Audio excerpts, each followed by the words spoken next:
Welcome to the Resilient Muse, the City of Victoria's celebration of National Poetry Month in 2021. My name is John Barton, the City of Victoria's Poet Laureate. April is National Poetry Month in Canada, and this video presentation marks this annual celebration, which is now in its 23rd year, with a reading by four locally based poets, Shane Book, Rhonda Ganz, Beth Mushumanski, and Terence Young. The range of their aesthetics epitomizes, but in no way wholly represents, the diversity of approaches that poets writing today employ in pursuit of their craft. The Resilient Muse celebrates National Poetry Month during the pandemic, and for a second year, I have invited Victoria poets to read to you in April over the internet. Please invite your friends and family to listen in order that the excellence of this year's readers may be appreciated by as many poetry lovers as possible. Now please immerse yourself in the visually and orally rich work of Terence Young, Beth Mushumanski, Rhonda Ganz, and Shane Book. Happy Poetry Month.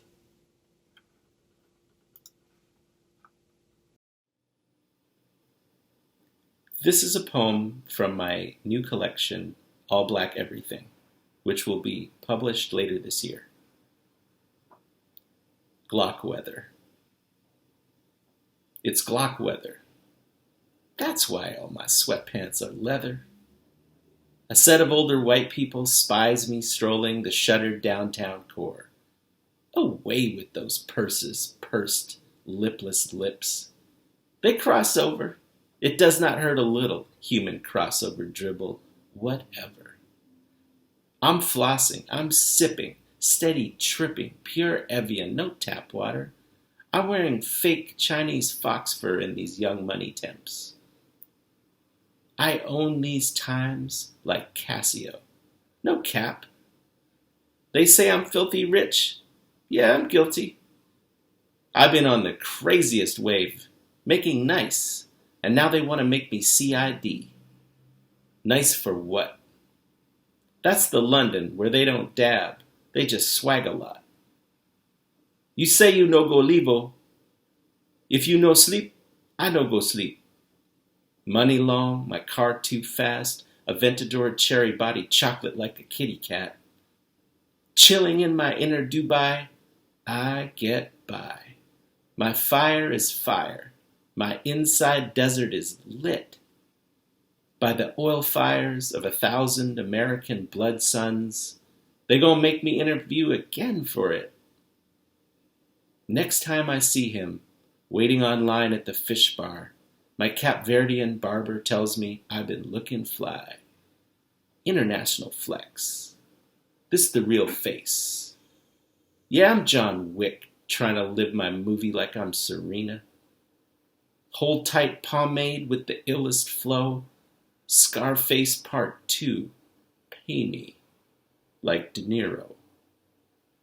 I pray getting my hair did at the only black barbershop in a slate-walled English town. I feel this sound from the other side. Who be that?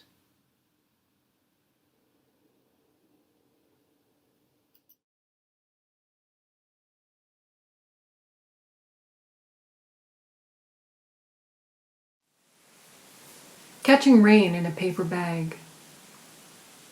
Because I loved water, my father loved me best. Body of water, body of evidence. My father faced down at water's edge. Foul play is not suspected. If missing is the same as disappeared, I disappear my father's face, his waders, frog song, and the putt-putt of his Evinrude short shaft as we crossed the lake home. Cross out lake, cross out stream, cross out marsh at lake's edge where the cattails grow. Carve the word tadpole into the rock wall at the far end of the lake. The future needs a name for shallow imprints of back legs and a tail in layers of hardened sediment. Under sidewalk, under cul-de-sac, under parking lot, a fossil trail from used to be lake down used to be stream. My father showed me where water went to die. We'd lie in the middle of the road, our ears pressed to the pavement. Here, he'd say, there used to be a pond here. A heron once stood still here. Red-winged blackbirds and cattails and Jesus bugs out of the lexicon. In the official version, my father drowns. In mine, he gives his last breath to the lake trout, imploring them to grow eyelids and elbows. Adapt or die. Lake trout and my father out of the lexicon. This happened in a past life. Drownings now as rare as leprosy. A bathtub on display in the Water Museum labeled Artifact, 21st Century. In this life, I'm having trouble swallowing liquids. Have as many children as you can, my doctor says. You are evolving to eat sand.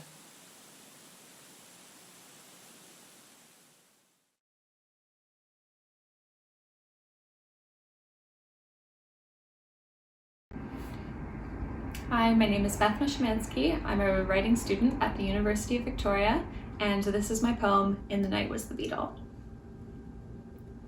In the night was the beetle, and she gave me her eyes. I watched my life, a fracture, circles that circled me. When the day came, my reflection no longer fit. The larvae unhooked her and carried her away from me. So she became an absence in passing windows.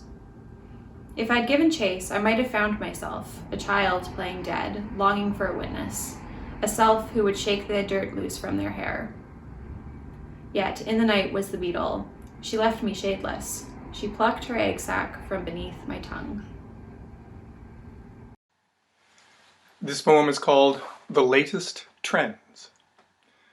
Leonard drones in amphibrachic tetrameter about his famous blue raincoat, accompanied by a few clicks and hisses, courtesy the aging vinyl that contains his voice. To cue the song and drop the needle is an anodyne for the painful ease of playlists selected by algorithms on machines that profess to know our taste in music, books, film, which they clearly do, with an accuracy that is both amazing and depressing, though it really should come as no surprise that we are not unique in our attraction to lugubrious songs about anguished love triangles, because as any good algorithm knows, the human species cut its teeth on self-inflicted wounds, if only to have something to sing or write about. No surprise to discover that those who bought Love and Hate also bought Rain Dogs, who loved The Outsider also loved Heart of Darkness, who watched Hiroshima Mon Amour also watched 400 Blows. Only the hardcore romantic insists it is better to stumble upon a novel, an album, a work of art, that a title suggested during a brief encounter at the market or on the bus is glorious serendipity, and that guidance is a word better reserved for the private realms of religion, like divine will or karma, those older organizing principles once said to know us and direct us the way iTunes does now. The haphazard aisles of an independent bookstore, songs heard in passing on the radio, liner notes, all shining artifacts of the past, as Leonard says, like window shopping through real glass, or kneeling next to the turntable, its simple arm, and filling our lungs to blow away the dust. This is a poem from my new collection, All Black Everything, which will be published later this year. Tuesday. A question hangs in the air, like a hoped-for fear. Sunlit steeples balance in the purring snow, and you frequently feel the same deficit sitting or standing in line for tickets, a cataract assessment, the river's spray misting the balcony. One thing leads to another, torn from the ultimate fighting ringtone music. You can pretend not to eat light in the palapa where such things are done, but the more the day progresses, the less things will become. The far-off bus chugs along silently, no wet fur smell escaping through the cinder-block roof hole. We lie down with the morning removed from our bags of rain.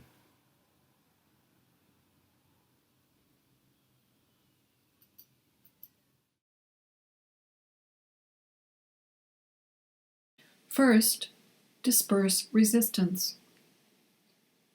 A tall man does not stand unnoticed in a field of slow rye.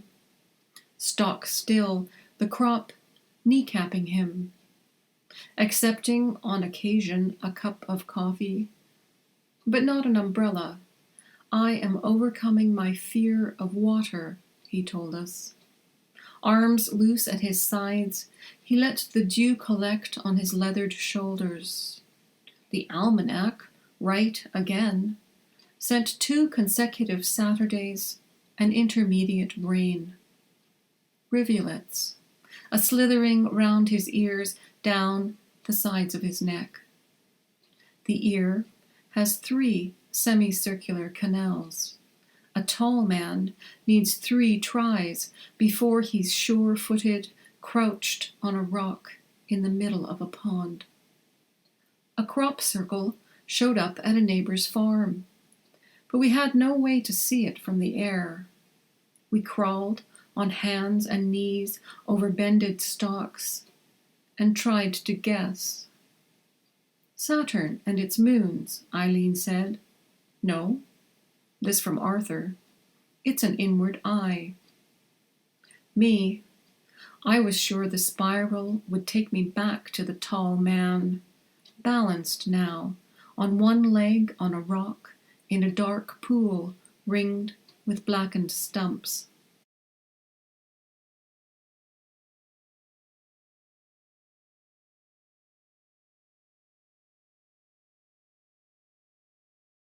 This is my poem, But If You Leave Me for Spain, Who Will Feed the Goldfish? Just so you know, I stole those daffodils, pulled them out by the roots, cut them up like the mint I chew. If I could spit them out, I wouldn't. After you left, the fence flaked away in tiny orange scales. They decorate the bluegrass singing. I always get lost because the sparrows eat the kernels of paint. You said I was the antithesis of finding yourself. If I chewed on you, I would find some other indie rocker kid to play the drums at me. I'm still lost. You said I lived at the center of a snail shell. You said turn left 3 times, but that just takes me deeper into the suburban hole. This poem is called The Party. They were told the party was on. They were told everyone would be at the party. They should come. They should really come. But they were of 2 minds. It's a party, they said in one mind. It's a party, they said in the other mind. Both statements were equally true. It was a question of timing. It was a question of distance. But it was neither of those things. Do we go to parties? They asked themselves. Do we like parties? They asked themselves. Now they were getting somewhere. They had been to parties. There were pictures. Parties are like Christmas, she said. I know exactly what you mean, he said. She went on to tell him why parties were like Christmas. He listened politely, saying only, I know, and thinking, parties are like sand. Parties are like water on level ground. Parties are like the wind beneath a door. When she was finished, she said, aren't we done with parties? "What do you mean by done?" he asked. "You know what I mean," she said. True, he did, but he didn't like the idea of being done with anything. "What's the point?" she asked. "Does there have to be a point?" he asked. "I knew you were going to say that," she said. "It's a celebration," he said. "All parties are a celebration," she said. "I knew you were going to say that," he said. "The celebration isn't important," she said. "It's the excuse." "The excuse for what?" he asked. "Parties are for getting laid," she said. "Getting laid is like sand," he said. "Getting laid is like water on level ground," she said. "Getting laid is like the wind beneath a door," he said. "Getting laid is like Christmas," they agreed. In the end, they chose not to think about the party. In the end, he came upon her washing her hair. In the end, she interrupted him shaving. In the end, they had a good time. In the end, they left early. In the end, they drifted home. A question hangs in the air. Rain is caught in a paper bag, living at the center of a snail shell, and everyone was indeed at the party. Thank you, Shane Book, Rhonda Ganz, Beth Mushumanski, and Terence Young for marking National Poetry Month in Victoria with me this April. And thank you everyone for taking time out of your day to watch, listen, and embrace the poems of these 4 fine poets. To learn more about their work, please refer to the Resilient Muse page on the City of Victoria website, where you will find biographical thumbnails for each of them, plus the texts of the poems they have just read to you, should you decide to rewatch this presentation and wish to read along. Thanks is also due to my City of Victoria colleagues in Engagement and the Arts, Culture and Events Department for their assistance in the production of the Resilient Muse. To paraphrase the iconic American choreographer Twyla Tharp, art is the best way to run away from home without leaving home. What better way to celebrate National Poetry Month during a pandemic?